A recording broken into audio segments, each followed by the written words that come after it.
Lecture 76 एव का संकीपन। अब आगे इसी तरह सारा दिन बीत जाता है। एव अपने ऑफिस के काम बिजी रहता है और सिमी अपने कॉलेज से सीधे कथक क्लास चली जाती है।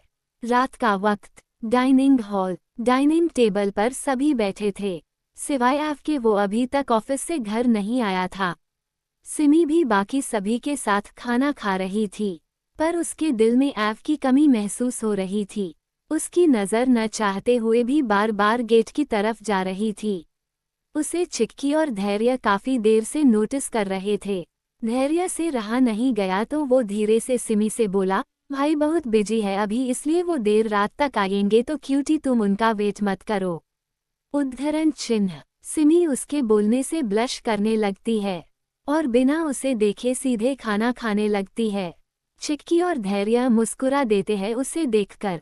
वो लोग आपस में बिजी थे कि तभी सारिका वाधवा सबसे बोलती है, तो बच्चों तुम सब चल रहे हो ना बनारस हमारे साथ।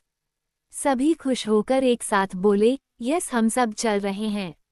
उद्धरण चिन्ह। अधिराज, धनराज और श्लोक वाधवा उन सब के बनारस जाने का नाम सुन थोड़े हैरान हो जाते हैं।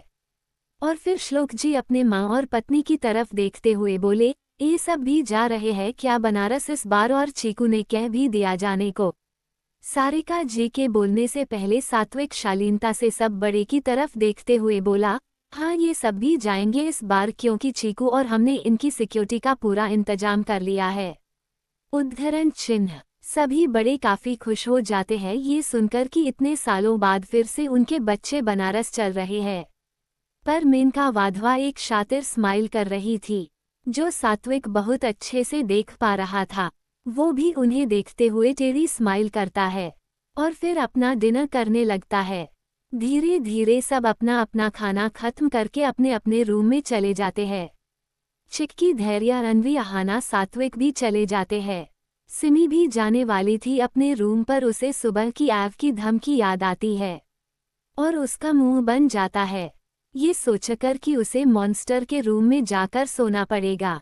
वो जाने से पहले एव के लिए खाना निकालती है और उसे हॉट पॉट में रखकर एव के रूम की तरफ अपने बुझे मन से चली जाती है। रात के करीब 11 बजे एव अपने ऑफिस से अपने रूम में आता है। वो जब गेट ओपन करके अंदर आता है तो उसका चेहरा जो बिना भाव का था, बेड का नज़ारा देखते ही उस पर सुकून की स्माइल आ जाती है। वो अपना कोट सोफे पर रखकर अपने टाई की नॉट ढीली करते हुए बेड की तरफ जाता है। वहाँ उसकी क्यूट लिटिल वाइफ अपने दोनों छोटे हाथों को अपने फूले हुए गाल पर रखकर और अपने पैर को सिकोड़कर एक बिल्ली के बच्चे की तरह सो रही थी। एव को सिमी बहुत मासूम और दुनिया की सबसे क्यूट लड़की लग रही थी। एव उसके पास बैठकर प्यार से हाथों को सीधा करता है और उसके पैर को भी सीधा कर अच्छे लेटाता है और फिर उस पर ब्लैंकेट डालता है और एक टक उसके चेहरे को देखते हुए स्माइल करते हुए बोला, पागल लड़की कितना सोती है। उद्धरण चिन्ह। ये कहकर वो उसके माथे पर किस करके वॉशरूम चला जाता है। कुछ देर बाद वो फ्रेश होकर अपने नाइट पैंट और शर्ट को पहन लेता है और तभी उसकी नज़र टेबल पर रखे हॉट पॉट पर जाती है। वो स्माइल करते हुए सोफे पर बैठकर डिनर करने लगता है, क्योंकि उसे पता था ये खाना उसकी लिटिल वाइफ ने ही यहाँ रखा था। डिनर करके वो बेड पर आता है और सिमी को अपनी बाहों में खींचता है और उसके छोटे से नर्म होठों पर हल्की सी किस कर लेता है। फिर वो उसके कमर को सहलाते सहलाते सो जाता है। सिमी को भी अब एव के बाहों की आदत हो चुकी थी। वो भी उससे लिपट कर सो जाती है। अगली सुबह सिमी की आंख धीरे धीरे खुलती है। सुबह की 9 बज चुके थे और एव अपने ऑफिस जा चुका था।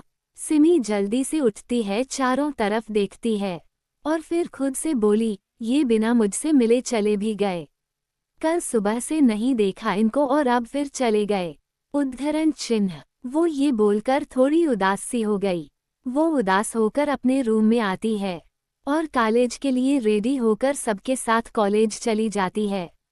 इधर सिग्मा इंडस्ट्रीज में एव इन दिनों काफी बिजी हो गया था और कायरा लूथरा भी दिल्ली शूट के लिए आने लगी थी।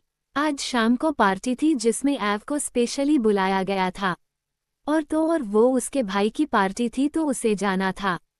पार्टी दिल्ली के सबसे महंगे 7 स्टार होटल में थी और वहां सिर्फ बड़े बड़े businessman, business womens, business partners ही आने वाले थे। वो भी खास क्योंकि इसमें मीडिया भी अलाउ नहीं थी और ये ऐव के कहने पर किया था सार्थक ने, क्योंकि ऐव जिसे अपने साथ लाने वाला था वो उसे अभी रिवील नहीं करना चाहता था। दोपहर का वक्त, कॉलेज कैंटीन। अन्वी, अहाना, चिक्की, शिवी, सिमी, सारी लड़कियां बैठी गपशप कर रही थी। पर सिमी का चेहरा आज उतरा था क्योंकि उसे ऐसा लग रहा था कि ऐव उसे इग्नोर कर रहा है, उस पर बिल्कुल ध्यान नहीं दे रहा। सिमी चुपचाप कैपेचिनो पी रही थी। अन्वी उसे उदास देखकर उससे बोली, सिमी क्या हुआ तुमको, तुम उदास क्यों हो? फिर सभी सिमी की तरफ देखने लगते हैं। सिमी जल्दी से अपने चेहरे पर क्यूट स्माइल लाकर बोली, नहीं तो मैं तो उदास नहीं हूँ, वो बस आज थोड़ा सर में दर्द है।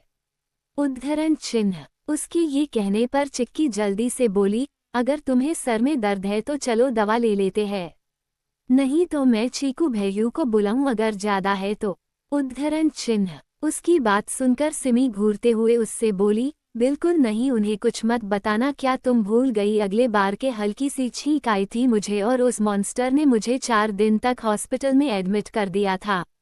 उद्धरण चिन्ह। उसकी इस बात पर जब जोर जोर से हंसने लगते हैं और सिमी मुंह बना लेती है अपना, क्योंकि ये सच था, ऐव सिमी को लेकर इतना प्रोटेक्टिव और केयरिंग था कि सिमी को ऐसा लगता था कभी कभी कि वो कितनी सनकी इंसान के पास है।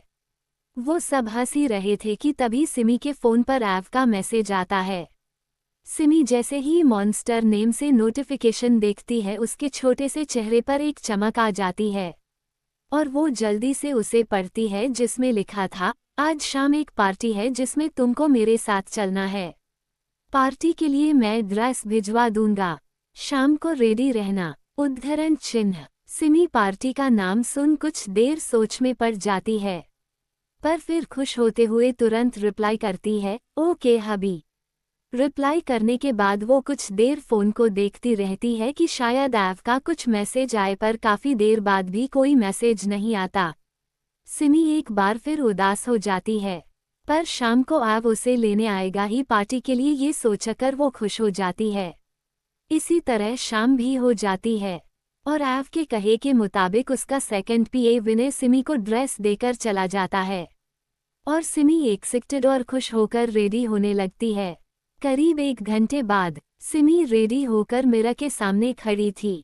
उसे रेडी अहाना ने किया था क्योंकि सिमी को इतना सब कुछ आता नहीं था। सिमी एक नज़र अपने आप को मिरर में देखती है। ब्लैक कलर के फुल लेंथ गाउन जिसकी फुल स्लीव थी, क्योंकि ऐव बिल्कुल भी सिमी की बॉडी नहीं दिखाना चाहता था। सिमी उस ब्लैक गाउन में और अपने कल बालों में डायमंड क्लिप लगाए और खुले बाल, लाइट मेकअप, ज्वेलरी केवल कान में ही पहन रखा था। वो किसी सिंड्रेला की प्रिंसेस लग रही थी। उसका गोरा रंग उस गाउन में बहुत खिल रहा था, जैसे कोई चांद। अहाना उसे रेडी करके उससे बोली, oh my cuteness, you are looking so cute and beautiful. Simi उन्हें देखकर क्यूट सी स्माइल करते हुए बोली, थैंक यू दी, और मुझे रेडी करने के लिए भी थैंक यू। अहाना स्माइल करने लगती है और तभी सिमी के बाहर एक नौकर आकर बोला, मैडम आपको नीचे लेने आए हैं। उद्धरण चिन्ह। सिमी ये सोचकर काफी खुश हो गई थी कि ऐव उसे लेने आया है। वो जल्दी से बोली, ओके आती हूँ। उद्धरण चिन्ह। उसके बाद वो अहाना को बाय बोलकर नीचे जाने लगी।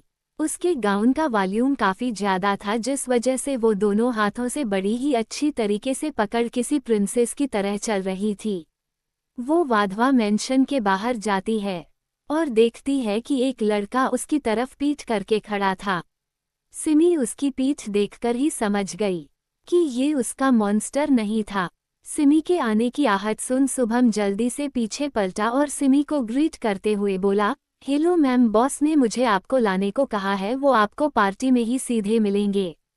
उद्धरण चिन्ह। उसकी बात सुनकर सिमी की सारी खुशी उदासी में बदल जाती है और उसकी आंखों में नमी आ जाती है। वो कुछ नहीं कहती, बस सीधे कार में बैठ जाती है। उसने अपने मन में बहुत कुछ सोच लिया था कि ऐव अब उसे पसंद नहीं करता, उसकी केयर नहीं करता, उसे इग्नोर करता है। सिमी को बहुत बुरा लग रहा था। एव के न आने पर सिमी के मन में ये तक आ गया कि एव अब किसी और लड़की को पसंद करता है, उसे नहीं। वो कार फिर वहां से होटल के लिए निकल जाती है।